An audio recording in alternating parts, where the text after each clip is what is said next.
এই যে বন্ধুরা, চলে এসেছি আজকে আমার বাড়ির ডিনার মেনু নিয়ে। একটু অন্য রকমের খাবারটা, এটার মধ্যে কিন্তু কোনো রকমের পেঁয়াজ রসুনের কোনো ব্যবহার নেই। তোমরা নিরামিষ দিনেও কিন্তু এই খাবারটা বানিয়ে খেতেই পারো। ভীষণ সুস্বাদু একটা খাবার।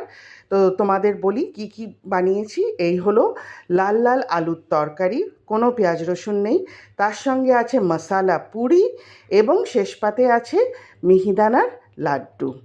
তো এই যে খাবারটা, এটা এতটাই সুস্বাদু। দেখো তোমরা পুরিটা প্রথমে দেখো, এটা ভীষণ একটা ক্রিস্পি পুরি, আর তার মধ্যে ফ্লেভারসে ভরা। পুরিটা কিন্তু শুধুই খাওয়া যায়, তরকারি হলে তো বিশেষ। এটা কিন্তু তোমরা তোমাদের ডিনার, ব্রেকফাস্ট সবেই খেতে পারো, ইভেন জার্নিতেও নিতে পারো, লাঞ্চ বক্সেও প্যাক করে এইটা নিতে পারো। আমার মাম্মামের এতটা ভালো লেগেছে, ও পরের দিন ওর টিফিনেও নিয়ে যাচ্ছে, আবার একটু বেশি করে নিয়ে যাচ্ছে যাতে বন্ধুদের সঙ্গেও শেয়ার করতে পারে। তো তোমাদেরও কেমন লাগলো অবশ্যই কিন্তু জানিও। টাটা।